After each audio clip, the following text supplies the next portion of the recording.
So hi, my name is Ndubisi Arinze Eze. I am the CEO and co-founder of Aerial Industries. At Aerial Industries, we manufacture industrial agriculture drones for the intensification of mechanization, the reduction of the risks and adverse effects of agrochemicals to the health of farmers in mostly emerging economies, Nigeria being our current focal point market. So I've been talking about romancing the policymaker, understanding what we need in order to be able to meet up with a policymaker and have him have the will to work on a policy process or processes that would be able to support whatever business that we are trying to push through. We've discussed how to meet up with the policymaker. Now I want to talk a little bit about just the etiquette. Okay, I don't think that it is of any relevance pushing NDAs and MOUs in the process of meeting with a policymaker. Never a good idea. In fact, you could handicap your entire effort by trying to push any sort of document of that sort before a policymaker. Of course, they have other people that are meeting with them. Of course, there are going to be other people that have stuff that is similar to what you're doing. It's your influence that could change, make the entire difference, not the papers that you bring before them. All right, so focus your energy on getting the House rep to buy into your policy and to change the policy to fit your business idea. Basically, that's what you need to focus on. Create. Don't allocate value to what you're doing. So obtaining a signature on a paper advocating your change is not the ultimate goal.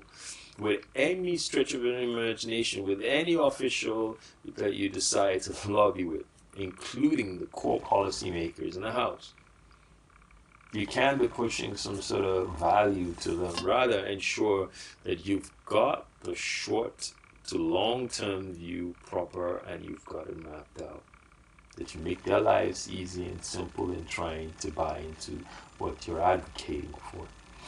You must make him or her see the value before you allocate any. In fact, don't allocate, is what I say. So you must learn as much as possible about the true motivations of the official, knowing where they stand, because you would then be able to figure out how to frame your language and your discussions with them. When current players, people that are in whatever field sector that you're in, when these competitors don't want to let you in, what happens? You being self-aware, knowing your strengths and your weaknesses will help you. Battles are often, I don't know who said this, but they are often won or lost before they're even fought. You should avoid fair fights.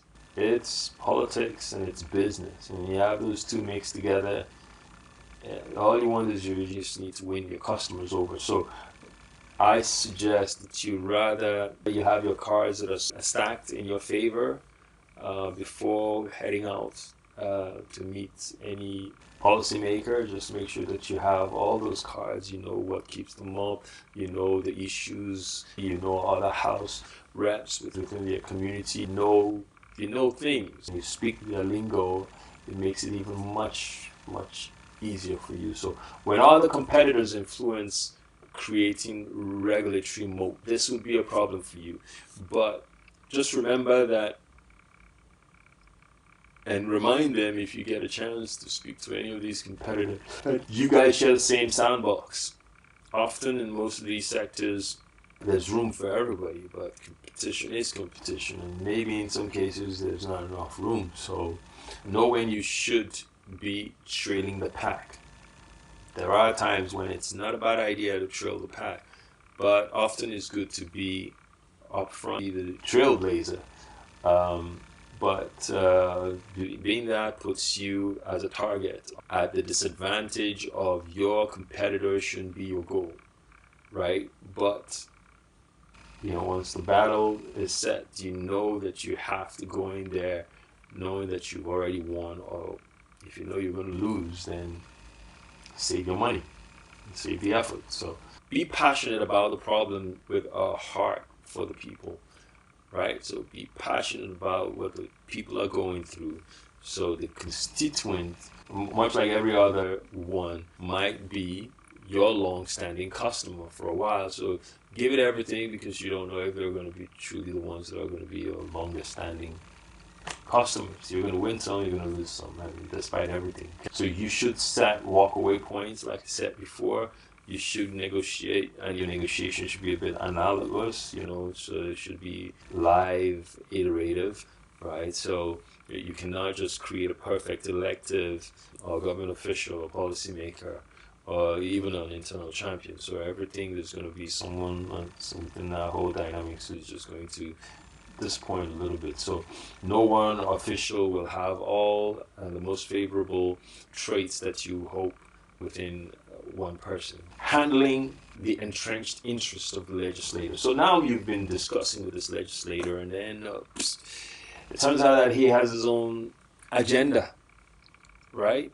They try to set some blockades for you. Sometimes the House rep would want to claim that they have lots of other alternatives to whatever that you're trying to offer. So be prepared to retort that gambit. So know what it is that makes you your particular better, well, be it the fact that you already have the product or you already have the service, it's right there, than somebody else who's still thinking of putting it together, the expense and the price point, the risk that they're going to run through, the time in implementation, the connection, whatever it is. Just know what your leverage and your advantage is, because that may come up. Be sure that you're ready to retort that gambit. And if you determine, though, that this particular policymaker is determined to protect the incumbent industry, bad or ineffective laws that they're pushing out, possible personal interest, then think about rallying his constituents.